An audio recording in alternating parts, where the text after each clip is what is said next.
Hello welcome to VJ king thought. Hello VJ king, எல்லோரும் எப்படி இருக்கீங்க? ஸோ இன்றைக்கி வந்து நம்ம ஃபிட்னஸ் ரிலேட்டடாக ஒரு புது டாபிக் நம்ம பேசலாம்.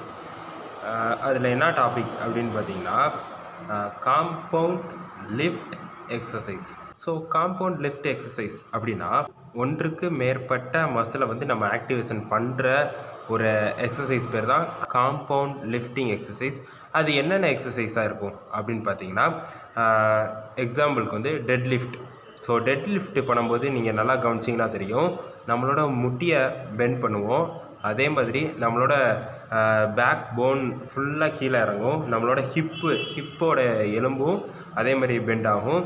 ஸோ நம்மளோட இந்த ஷோல்ட்ரு, இந்த ரிஸ்ட், இங்கே இருக்கிறது, ஸோ இங்கே இருக்கிற ஜாயிண்ட், ஸோ இது, அப்புறம் இது நெக்கு, ஸோ இது எல்லாமே வந்து நம்ம நல்லா தம் கட்டி வெயிட்டை லிஃப்ட் பண்ணும்போது, அந்த அந்த டெட் லிஃப்ட்டில் நீங்கள் வெயிட்டை லிஃப்ட் பண்ணும்போது ஹோல் பாடியுமே ஆக்டிவேஷன் ஆகுது. ஸோ நீங்கள் வெயிட் லிஃப்ட் பண்ணிவிட்டு வைக்கும் போதே தெரியும், டெட் லிஃப்ட் பண்ண எல்லாத்துக்குமே இந்த ஒரு விஷயம் சொல்லுவாங்க, அப்படியே மைண்டு அப்படியே கேராக இருக்கிற மாதிரி, அப்படியே தலையை சுற்றுற மாதிரி இருக்கும். ஸோ அந்தளவுக்கு வந்து டெட் லிஃப்ட் ஒரு பவர்ஃபுல்லான ஒரு எக்ஸசைஸ். ஸோ அது செய்யும்போது நம்ம ஹோல் பாடியுமே ஆக்டிவேஷன் ஆகுது. ஸோ ரெண்டாவது ஒரு எக்ஸாம்பிள் என்னன்னு பார்த்தீங்கன்னா, ஸ்குவாட். ஸோ நம்ம ஸ்குவாடுன்றது நம்ம நின்றுட்டு முதுகில் பார் வச்சுட்டு உட்காந்து போல், ஸோ அதுதான். ஸோ மேக்ஸிமம் வந்து எல்லாருமே பிகினர்ஸாக இருந்தாலும் சரி, இப்போ பெரிய ஆளாக இருக்கிறவங்க ஸ்டார்ட் பண்ணும்போது, அந்த ஃபிட்னஸ் ஜேர்னியை ஸ்டார்ட் பண்ணும்போது எல்லோரும் சொன்னது ஒரே ஒரு விஷயம் சொல்லியிருப்பாங்க. என்னென்னா, லெக்குக்கு போடுற அந்த ஸ்குவாடு, அந்த ஒரு எக்ஸசைஸ் மட்டும் போடுறதுக்கு பயமாக இருக்கும் அப்படின்றத சொல்லுவாங்க. ஸோ ஆனால் உண்மை என்னென்னா, அந்த ஸ்குவாடு நம்ம எவ்வளோ போடுறோமோ, ஸோ அந்த அளவுக்கு நம்மளோட பாடி டிரான்ஸ்ஃபார்மேஷன் ஆகும்.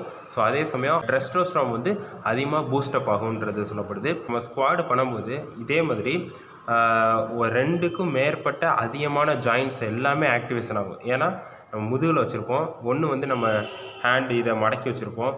ஸோ நம்மளோட லெக்கு, நம்மளோட ஹிப்போட எலும்பு, ஸோ நம்மளோட ரிஸ்ட்டு, ஸோ இது எல்லாமே ஆக்டிவேஷன் ஆகும். ஸோ நம்ம ஹோல் பாடியை, நம்மளோட லெக்கை, நம்மளோட ஹிப்போட எலும்பு, ஸோ ரெஸ்ட்டு, ஸோ இது எல்லாத்தையுமே நம்ம வந்து இப்படி உட்காந்து எந்திக்க போகிறோம். ஸோ இப்படி பண்ணும்போது நம்மளோட ஹோல் பாடியுமே ஆக்டிவேஷனில் இருந்தால் தான், ஹோல் மசிலும் ஆக்டிவேஷனில் இருந்தால் தான் நம்ம அந்த வெயிட்டை வந்து லிஃப்ட் பண்ண முடியும். ஸோ அதுவும் compound lift exercise. So dead lift சொல்லிட்டேன், ஸ்குவாடு சொல்லிட்டேன், அடுத்து பெஞ்ச் ப்ரெஸ். ஸோ பெஞ்ச் ப்ரெஸ்ஸும் அதே மாதிரி தான், நம்ம படுத்துட்டு ஃபுல்லாக வந்து பாரை இப்படி வச்சு ஃபுல்லாக அப்படி தள்ளுவோம்.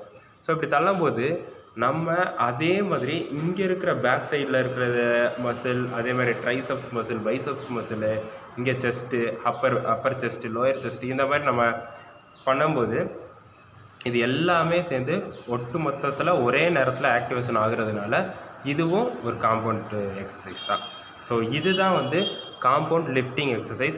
ஸோ இந்த எக்ஸசைஸ் பண்ணும்போது நம்மளுக்கு எக்கச்சக்கமான பெனிஃபிட் இருக்குது. அது என்ன எக்கச்சக்கமான பெனிஃபிட் அப்படின்னு கேட்குறீங்களா? ஸோ அது என்னென்னா, நம்மளோட மசில் சீக்கிரமாகவே பில்ட் ஆக ஆரம்பிக்கும். அதே மாதிரி நம்ம ஹார்மோன் எல்லாமே சூப்பராக வந்து அதாவது ஹார்மோன் எல்லாமே செம்மையாக வேலை செய்ய ஆரம்பிக்கும். நெக்ஸ்ட்டு வந்து சீக்கிரமாக நம்மளோட கலோரிஸை பேர்ன் பண்ணும். இதனால வெயிட் லாஸ் சீக்கிரமாக ஆக முடியும். அதுக்கப்புறம் நம்மளோட ஹோல் பாடியுமே ஸ்ட்ராங்காக ஆரம்பிக்கும். ஸோ நம்மளோட ஹோல் பாடி ஸ்ட்ராங்காக ஆரம்பிக்கும் போது மசிலும் கெயின் ஆக ஆரம்பிக்கும். அதே மாதிரி நம்மளுக்கு ஆட்டோமேட்டிக்காகவே ஹோல் பாடியை ஆக்டிவேஷன் பண்ணும்போது பசி ரொம்ப அதிகமாக எடுக்க ஆரம்பிக்கும். வழக்கத்தை விட நம்ம அதிகமாகவே அடுத்து சாப்பிட ஆரம்பிப்போம். இப்படி சாப்பிட்றதுனாலேயே வந்து நம்மளுக்கு வந்து ஈஸியாக வந்து மசில் கெயின் ஆக ஆரம்பிக்கும். காம்பவுண்ட் லிஃப்ட் எக்ஸசைஸோட பெனிஃபிட் இது தான். ஸோ அதே மாதிரி ஐசோலேட்டட் அந்த எக்ஸசைஸை பொறுத்த வரைக்கும் நம்ம பொதுவாக வந்து ஐசோலேட்டடை வந்து தனியாக இன்னொரு வீடியோவில் வைப்போம். இன்றைக்கி வந்து காம்பவுண்ட் லிஃப்டிங் எக்ஸசைஸ் மட்டும் நம்ம தெரிஞ்சுக்குவோம். ஸோ இந்த வீடியோ வந்து இன்றைக்கி ஃபிட்னஸ் ரிலேட்டடில் ஒரு புதுசாக ஒரு டாபிக் நீங்கள் தெரிஞ்சிருப்பீங்கன்னு நினைக்கிறேன். ஒரு புது வீடியோவில் வந்து சந்திக்கிறேன். பாய். அதே மாதிரி ஒரே நிமிஷம், கேமரா குவாலிட்டி வந்து கொஞ்சம் டல்லாக இருக்கிற மாதிரி இருக்கும். ஸோ அடுத்து போக நான் இம்ப்ரூவ் பண்ணிக்கிறேன். ஸோ தேங்க்யூ அண்டு நெக்ஸ்ட் வீடியோவில் பார்க்கலாம். பாய்.